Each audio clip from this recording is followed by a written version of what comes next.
We interrupt our program to bring you this important message. You are listening to The Underground Marketing Conspiracy, a secret ritual where entrepreneurs acquire highly classified and confidential business knowledge that the top 1% of income earners don't want you to know.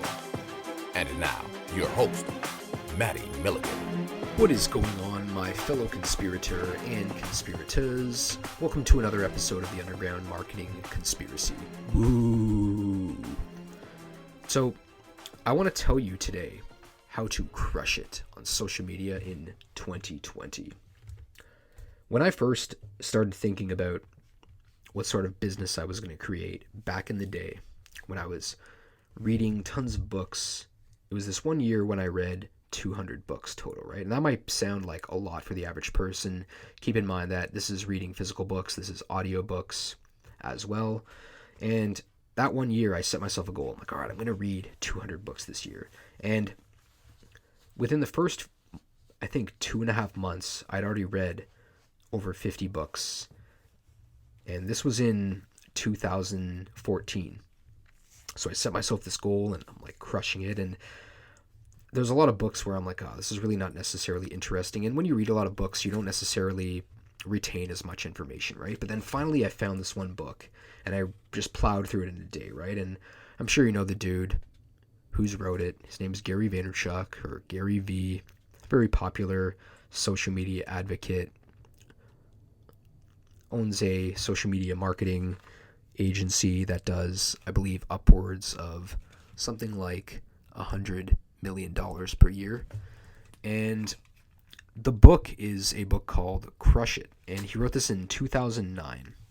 And he talked in his other books and just on his other social media posts about how the stuff he was sharing here would not be around in a few years and it wouldn't work. But it's funny, he had his other book recently called Crushing It, where he gave examples of people that are using this strategy, right?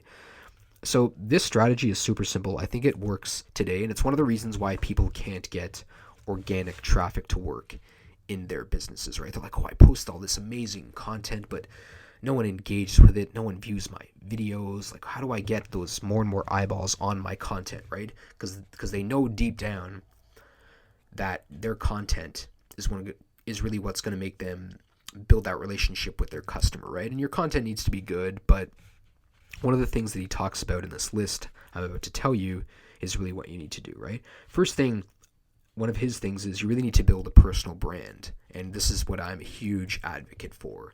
I don't think people buy from logos and corporations. They buy from other people, right? They buy from what's known as the attractive character. And a little side tangent and a side note really quickly is that I'm recording this about a week or so after Elon Musk did this launch for the Cybertruck. And maybe I'll shoot another video on that. But really quickly, he launched this thing called the Cybertruck, and it's going to come out in a couple of years, and it's like bulletproof, I think. And then I don't know, it has this stupid looking logo, and it has this very strange, weird kind of 80s futuristic design. And it came out on the same date I think it was the 50-year anniversary of Blade Runner.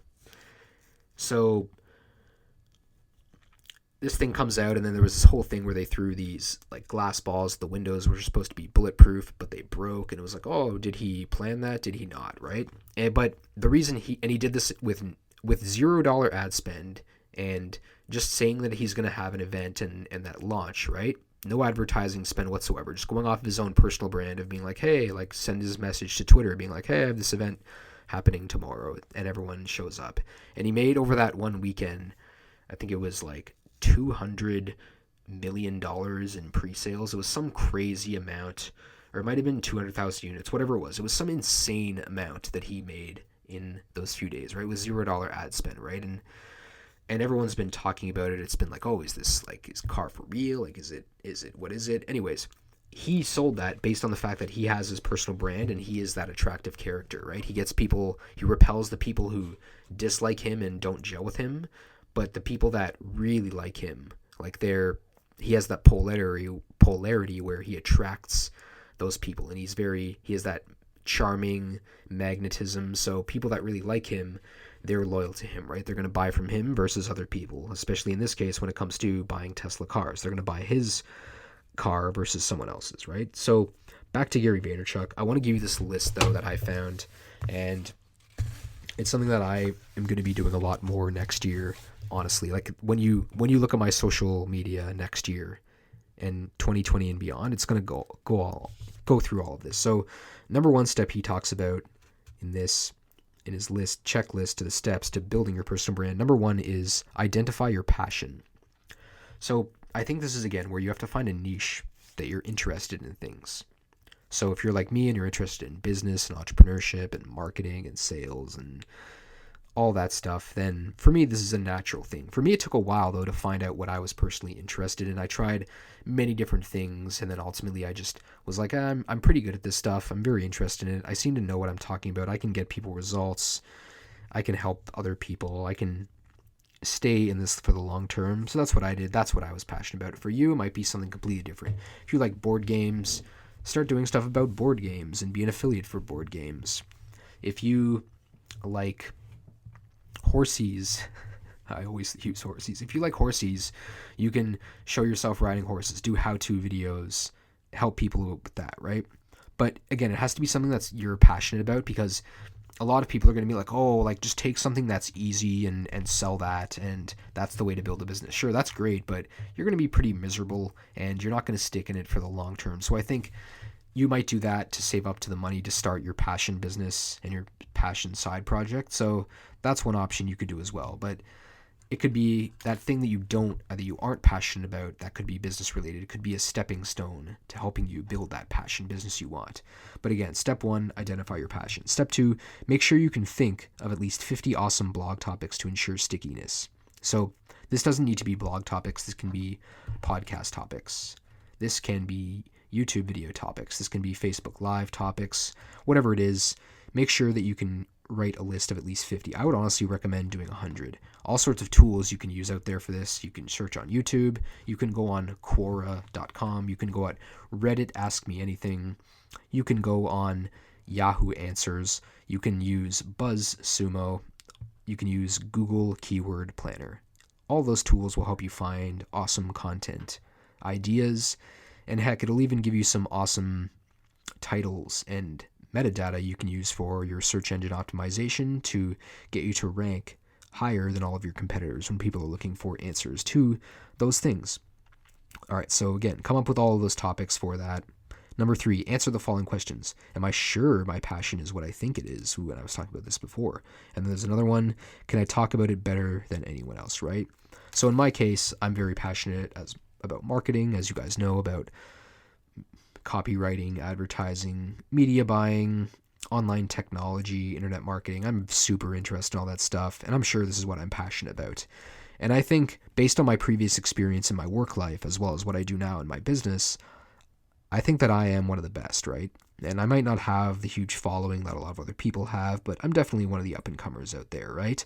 There's this meme that I always see where it shows the person who gave up with their pickaxe and they're inches away from this massive amount of diamonds, and it's like, oh, you should have kept going. So that's where I am, right? I'm just going to keep going with doing what I'm doing, and I think I'm better than anyone else when it comes to talking about a lot of marketing stuff. My speaking skills, on the other hand, those could definitely use some improvement, and coming up with the ideas, that's something I've talked about before, where I want to go and take an improvisation class so I can learn how to improvise a lot better. All right, so number 4, name your personal brand. You don't have to refer to it anywhere in your content, but you should have a clear idea of what it is. For example, the No BS real estate agent, the connoisseur of cookware, the cool guide to young adult books boys will love to read. All right, so those are some things, right? From time to time, you guys know I call myself the Beast of Bay Street. I don't even know why I call it that myself, but I just like it because I used to follow wrestling a lot when I was younger, and I always thought they had cool names, right? It's like The Rock, or better yet, my favorite wrestler of all time was Stone Cold Steve Austin, right? They called him the Rattlesnake, was one of the cool ones that they would call him, right? They would call him like, I think it was like the Texas Badass or something like that. But he had all sorts of nicknames, right? And even The Rock had all sorts of different nicknames. I don't remember any of them off the top of my head, but I always thought that having those cool things and having a pretty cool name for your personal brand worked. For me, I've just built everything off of my personal name, Matty Milligan. Like I tried to buy Matt Milligan originally.com, and it's going to cost me like $5,000. So I'm like, oh, darn. And everyone has always called me Matthew, Matt, Matty. And I'm just like, oh, maybe mattymilligan.com is available. And I searched and it was there and it was $10. So I'm like, sold, bought that domain right then and there. And then again, I created all my other stuff based on that, and everything is Matty Milligan, right? I'm going to hope that all long term, it'll rank higher than all the other Matty Milligans that exist. True story, there's actually a guy who does something similar to what I do named Marty Milligan. So keep in mind, I'm the real Matty Milligan. So that's kind of my personal thing. And again, you need to name your personal brand. And then, yeah, he says next step is buyyourusername.com, which I just talked about. Choose your medium, whether it's audio, video, written word. I talk about this all the time. Start a WordPress or Tumblr account. Hire a designer. So this is the step, I think, where, and then he's like, oh, include a Facebook Connect link. This stuff's all really outdated. Create a Facebook fan page. Everyone really knows how to do this stuff. And then what I really want to get to is, again, you should probably have a website or somewhere where you're sending people to find out more about you and to really position you as the authority, and then have a Facebook fan page and have all the other stuff like Instagram and all the other social media you need for a business. But then he talks about posting your content, right? So it's like, here you go. Start creating content for whatever you do and post them on those platforms. And then he's like, start creating community by leaving comments on other people's stuff. And this is where people don't do this, right? And then he's like, oh, find other people who are talking about that and communicate with them.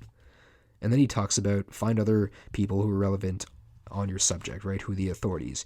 Join as many pages on Facebook and groups and become part of the community. And then he's like, keep doing that, those last few steps forever. Do it again, do it again, do it again. When you feel your personal brand has gained sufficient attention and stickiness, start reaching out to advertisers and begin monetizing, right? That's how you build your personal brand, right?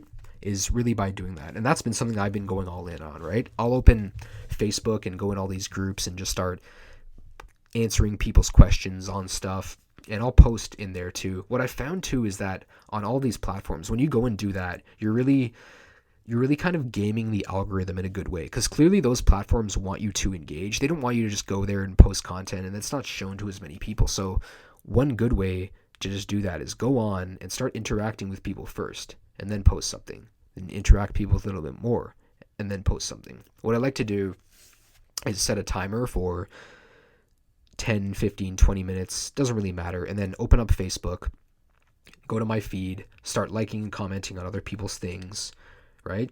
And then again, I'll post, and then keep doing that for a little while. I'll do that almost every day for an hour. I've been doing for the last few weeks, and I don't know, there's been all sorts of people reaching out to me. There's a lot of people who want to try and sell you stuff, obviously, like usually like cryptocurrency stuff, to be honest. But there'll also be those people who are like, hey, you seem to know what you're talking about. Like, what do you do exactly? Oh, cool. Like, maybe we can discuss that further. And I've had a few people where, again, they've booked business intensives with me, right, and paid me to do consultations just because they've seen my stuff. It's like, wow, this guy knows what he's talking about. And again, it's something that I'm going to continue to do every single day for the rest of this year, but then in 2020 and beyond. And I really highly recommend you do the same, whatever sort of business or industry or niche you're in. Even if you're not self-employed and you work for someone else, I think that building that personal brand is really good for your long-term reputation, right? One of my old bosses who I found was a really good mentor, he's like, yeah, but keep thinking about your brand, right? Like, think about your brand. He would always say that to me. I'd be like, oh, why does he keep talking about this? And it never really sunk in until I reread this from this book, Crush It, recently, where I'm like, oh, like that's what he was talking about, right? Like kind of making those micro deposits with people, right? Getting them their attention on me. And when you go out to, and you'll find those posts where no one comments on other people's stuff and they'll be posting for a while, and you go in and like you like it and you leave like a comment that's not just like 3 happy emojis or like 3 fire emojis. You leave a genuine comment that shows that you read their post and shows empathy for them and genuine emotion. Like, they're going to be a diehard fan of yours for life. Hope you enjoyed today's episode.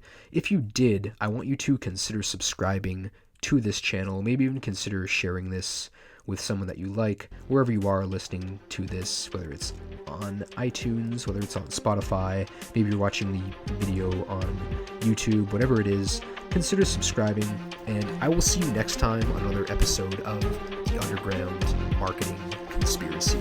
Woo!